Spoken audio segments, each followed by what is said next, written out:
দিলাম আমার ননদের হাতে। চলে এসেছি আবার একটা গিফট আনবক্সিং নিয়ে।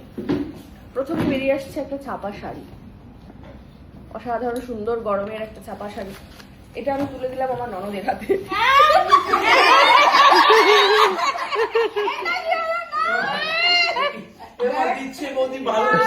মায়ের দেওয়া মোটা কাপড় মাথায় তুলে দিতে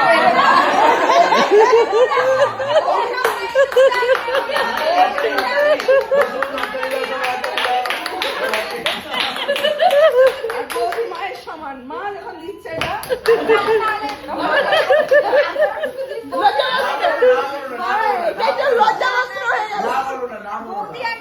মিলেমিশে পড়বে মাথায় করে।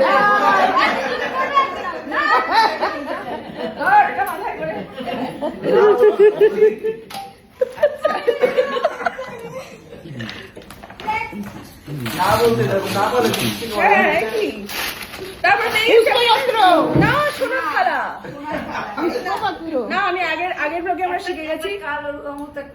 ছেলে দিয়ে গেল দূরে ওই দিক থেকে আস্তে আস্তে আসলো দিয়ে গেল তো পেয়ে গেছে এটা সোনার থালা।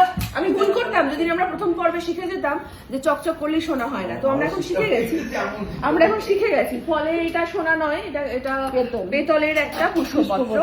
অসাধারণ সুন্দর, থ্যাংক ইউ। ঠাকুর ঘরে কাজে লেগে যাবে। আচ্ছা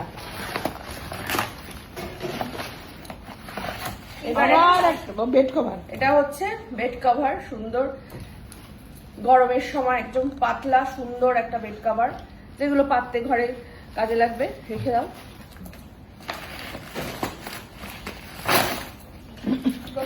বেড কভার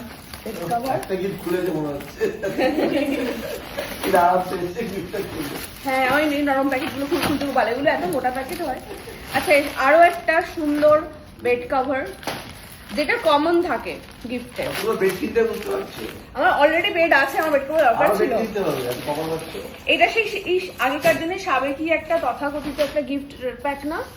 হ্যাঁ মানে এরকম দেখা যায় না এখন, আর অনেকদিন বাদে দেখলাম। হ্যাঁ আচ্ছা এটাতে নাইটি শাড়ি পেয়ে গেছিস? আর একটা পেয়ে গেছি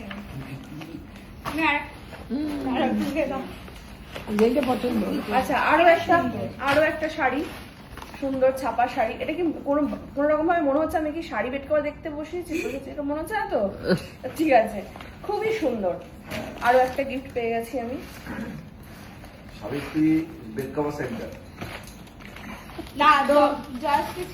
অনেকক্ষণ ধরে গিফট খুলছে তো আমি